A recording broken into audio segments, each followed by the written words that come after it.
నమస్తే, welcome to mega 9 TV. ఢిల్లీకి రాజు అయినా తల్లికి మాత్రం కొడుకే అంటుంటారు కదా. ఎంత పెద్ద కంపెనీకి సీఈఓ అయినా మనం పుట్టిన నేలపైన అడుగు పెడితే అంతా మారిపోతోంది.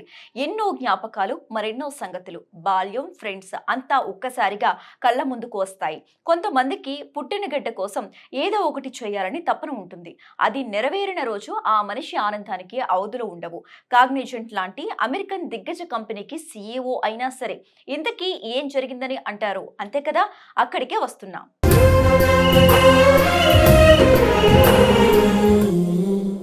ఏపీలోని విశాఖపట్నంలో కాగ్నిజెంట్ కార్యకలాపాలు లాంఛనంగా ప్రారంభమయ్యాయి. 22 ఎకరాల క్యాంపస్కు పునాది పడింది.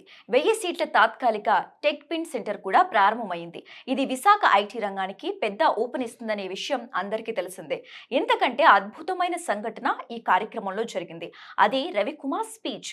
ఇక్కడికి రావటం తనకు చాలా గర్వంగా ఉందన్నారు. తన బాల్యం, నా జ్ఞాపకాలు అన్నీ ఈ నేలతోనే ముడిపడి ఉన్నాయి. తాను శ్రీకాకుళం, విశాఖపట్నం మధ్య పెరిగినట్లు చెప్పుకొచ్చారు. తన అమ్మ, అమ్మమ్మ, అన్నయ్య అందరూ ఈ విశాఖపట్నంలోనే ఉన్నారని చెప్పుకొచ్చారు. తమ మామలు కూడా శ్రీకాకుళం, వైజాగ్ మధ్య నివసిస్తున్నారని చెప్పారు. You know, it's very nostalgic and emotional for me because I grew up in and between Visakhapatnam and Srikakulam. My childhood memories. My mom lives in Visakhapatnam, my grandmother lives in Visakhapatnam, my brother lives in Visakhapatnam.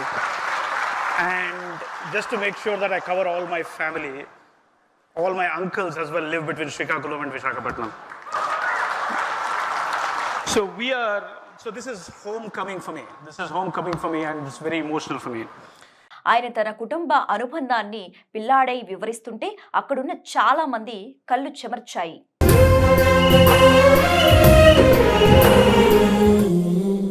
Ravikumar మాటలకు విశాఖకు వచ్చేసిన ఉద్యోగులు అయితే మరింత భావోద్వేగంతో చప్పట్లు కొట్టారు. చంద్రబాబు కూడా అదంతా చూసి తన ప్రసంగంలో ప్రస్తావించారు. ఇక్కడే 1,00,000 మంది ఉద్యోగులను తెచ్చి ఇక్కడికి వచ్చేయండి కోరారు. ఇది ఇప్పటికీ సాధ్యం కాకపోయినా తరచూ వచ్చి వెళ్తుంటే మీకే ఇక్కడ ఉండాలనిపిస్తుందని అన్నారు. విశాఖపట్నం ఈ సెంటర్తో నేను ఒకటే రవి గారికి చెప్పా, 5,000 10,000 కాదు, మినిమం 25,000 ప్రారంభం. ఇది 50,000 1,00,000 పోవాల్సిన అవసరం ఉంది. బిగ్గెస్ట్ సెంటర్ ఇన్ ఇండియా ఇది విశాఖపట్నం. ఇతర రాష్ట్రాల్లో ఉన్న తమ క్యాంపస్ల నుంచి అవకాశం ఇస్తే బహుశా 1,000 మంది వస్తారేమో అనుకున్నారు. 4,000 మందికి పైగా వెళ్తాం అనేసరికి ఆశ్చర్యపోయింది కాగ్నిజెంట్ యాజమాన్యం. ఇది అంత సులువు కాదు. ఎందుకంటే ఎక్కువ కంపెనీలు ఉన్న సిటీలలో సులభంగా వేరే అవకాశాలు వస్తాయి. అక్కడ సౌకర్యాలు, కుటుంబం, పిల్లల చదువులతో స్థిరపడి ఉంటారు.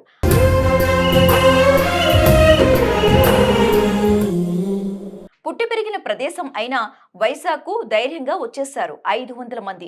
కేవలం నమ్మకం, మన రాష్ట్రం అన్న మమకారం.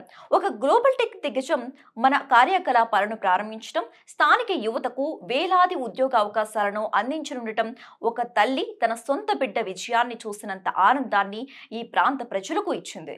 ఇక్కడ ఇంకో హైలైట్ అయిన విషయం ఏంటంటే రవికుమార్ మాటలు కేవలం ఒక సీఈఓ ప్రకటన కాదు, తమ ప్రాంతంపై మమకారం ఉన్న ఒక బిడ్డ మనసులోని భావాలు.